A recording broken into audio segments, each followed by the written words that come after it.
Hello, my name is Eric Delabriere. I'm an RN and have had my associate's degree since 1990, and 2 years ago decided to go for my bachelor's degree and chose an online university called American Sentinel. And basically this school uses paper writing as its base, and assignments, you've got posts and responses that are essentially all long or short paper writing, and this was quite daunting to me at first. Felt like I was going to end up writing forever, reading tons of articles that would take all my time. But over time I found there were a lot of shortcuts or ways to approach paper writing that made it a lot easier. So I decided after I was done to share these tips and help students, when they get started, that it make it less daunting. So we're going to dive right in. First thing I've got to tell you is that I would highly recommend you get 2 screens for your computer. I've got a laptop and then a side screen attached to it, or you could use this configuration. Now the advantage of this setup is that you can do your research on the, for me it was the right screen, my paper writing on the left, and you can basically take the mouse and scroll from one, or take your arrow, go from one screen to the next, back and forth seamlessly. You can pull up your articles, you can copy and paste and drag across to the other screen. You can be viewing your articles as you're writing. It is incredibly helpful as opposed to flipping back and forth between your writing and your work. So that really is incredibly helpful. I would run out and get one right away.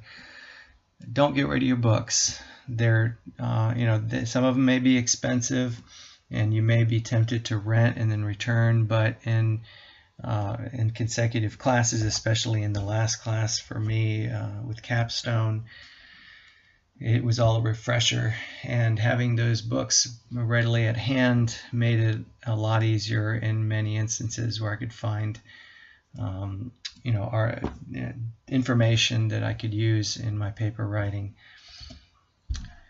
Scholarly sources. This is one of the things that really scared me at first, because the university would say, well, they need to be peer-reviewed and scholarly. And so, I get on the library, and all these articles that they had, they were peer-reviewed. And I thought, well, it's going to be hard to find all these articles I need. But in reality, what they're looking for is substantiated and validated information. And for me, anyway, I went through all my classes and used these particular sources a lot, but there were definitely more. And I've never had a problem, not a single one. The top one is a great one, and it frequently pops up, NCBI. That's the U.S. Library of Medicine, and they use a lot of actual peer-reviewed articles. And I'm going to share one here for you. So this is NCBI, and what you'll find is they use these DOI numbers, and maybe you'll find somewhere else and you can find it here where it may be more thorough, but you'll hear your authors and all the information you're going to want. One great way to approach these articles is to look at the abstract, and that you don't have to read the whole thing. Look through the abstract and introduction that kind of gives you a quick overview to see if this is something that will be helpful to you, and also conclusion can be helpful, and then you go through the body of it. Here's your conclusion. And a lot of times I find I'd say probably 50% of the time, all the information I need is in those paragraphs. You don't necessarily need to go through the body of the text because your conclusion's right there. So that's a great way to get information very readily. Google Scholar. Here, I'm going to share with you here my next slide. Ask Google.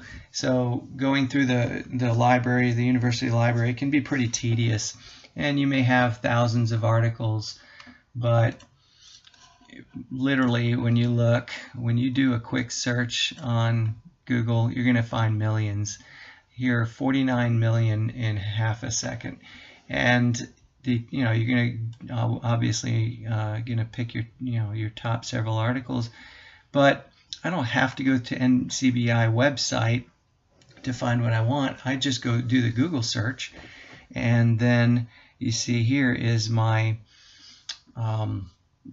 website itself, and I see that that's NCBI, and that's obviously a valid source. You're going to find oftentimes when you do searches like this, scholarly articles pops up right at the top. And you may see the CDC or the World Health Organization in there. Sometimes I may want a statistic from the World Health Organization. I won't go to necessarily that site. I'll say medical errors, World Health Organization, and it will choose, oftentimes exactly where I need to go within that website.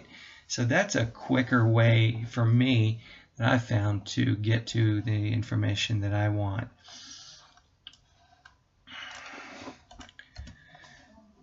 Healthy People is another great website, and that's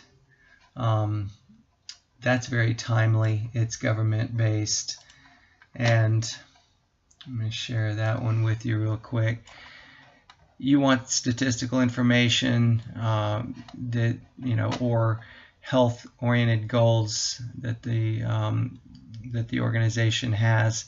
It's going to have all kinds of information about disease processes and current information about that. Huge. Here's your CDC. Everything's current. So is the World Health Organization. So those are going to be a large portion of your information. I belong to the ANCC. Other nursing organizations have all kinds of articles that are peer-reviewed that you can use, and that's a great source. .govs, .orgs, those are valid. I've never had any issues with those.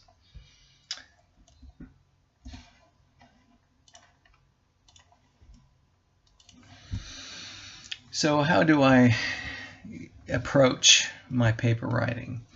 Essentially, I'm going to use something called Perla, and I'm going to get into that in another video. I would highly recommend you view it. It is so helpful, you won't believe. But essentially, you're going to have your rubric. It's going to break down your different categories of your paper. I always highlight or bold and categorize each one, front and center. This is just something some teachers demand, and for me, it's some don't, but it makes it easier for them to follow, and I want to make their life easier as well, and maybe they'll make mine easier. But sometimes I want to, bring their eye to something. I may bold, and I've never had teachers say don't do that. And just makes it easier for them to find what they're looking for and to be able to grade your paper. So what I often do with my introduction, you may be sitting there, oh, what do I do? How do I put this together? I often will skip the introduction. I do the body of the paper. I'll ask the questions as I go through. As I'm thinking through the paper, I'm thinking of questions to ask that I may want the information on, and so I'll go straight to Google, ask the questions, look for the articles, and I also have a great video on how to find quickly find pieces of information out of websites. So it's called Find It. Please look at it. But as I'm going through, and this one doesn't have a lot of, say, there you go. I may ask a question and throw in a piece of information based on that, and then keep writing, and oftentimes it just flows well. When I'm done with the paper, then I will oftentimes then go back to my introduction, basically putting it all together and saying to myself, what is this paper about, and how am I going to approach it? And so that's how I write my introduction, and usually it flows very well. But to try to do it ahead of time sometimes isn't so easy, because you don't know how you're going to necessarily put this paper together. And then I'll finish up with the conclusion, basically paraphrase, quick Cliff's Notes of what you've written. You'll see here in the reference section, I've got 4 references. This is probably one of the papers with the fewest that I've ever done. Sometimes I'll have 25 references. When they say 6 or 4 or whatever references, don't let that scare you, because what you're going to find if you just do Google checks and find tidbits of information here and there to sprinkle over your paper, is before you know it, you've got 14, 15, 20 references that you blew in there and made it, an interesting paper, and it wasn't that hard to add. Before you know it, you got all these references you can't believe you had. So, don't let that overwhelm you. All right, so you've written your paper, or you've written a paragraph, and I've seen so many times where people, I'll read their paper and I'm like, geez, this doesn't flow well, it doesn't read well, it may even sound juvenile, like, this wasn't a professional person that wrote it, although I know the person is. I want to sound professional, and so it's not hard to make it so. So my first rule is read it and reread it. Make sure it flows well. I'll read the paragraph or 2 paragraphs or section. Does it make sense? Does it flow well? Does everything that I wrote fit in that paragraph? Sometimes I'll pick out a sentence or some information and like, actually that worked better in the previous paragraph or in an introduction or whatever. And does it make sense? A lot of times as you're writing, it makes sense in your brain, but then when you read it, it just, okay, well, no, I could have done better. And does it flow from one idea to the next? If it doesn't, then you may want to reword some things. Repetitive words are, I can't tell you, I've proofread a lot of my friends' work, and sometimes there's a lot of repetitive words and they don't realize it. And so what you may want to do is use synonyms. And so get on Google and use synonyms. So let's say you have 3 words in the paragraph that are the same word. Okay, replace 1 or 2 of them with a synonym. Just get on Google and say synonym for, whatever, and a bunch will pop up. See if you can throw that word in, and it completely changes how that paragraph reads.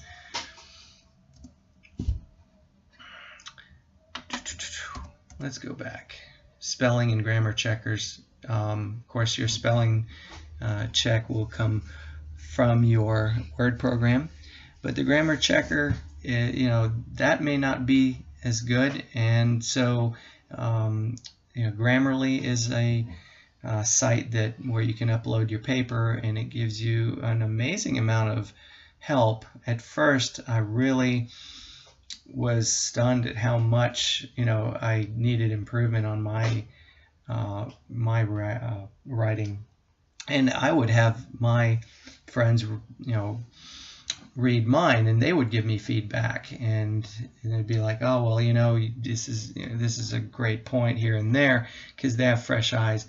So we would help each other, give each other perspectives. But the grammar checker really is something to use, at least at first. I ended up not using Grammarly too much toward the end. After I'd been writing for a year, a lot of these rules and whatnot just became natural. But use it at the start.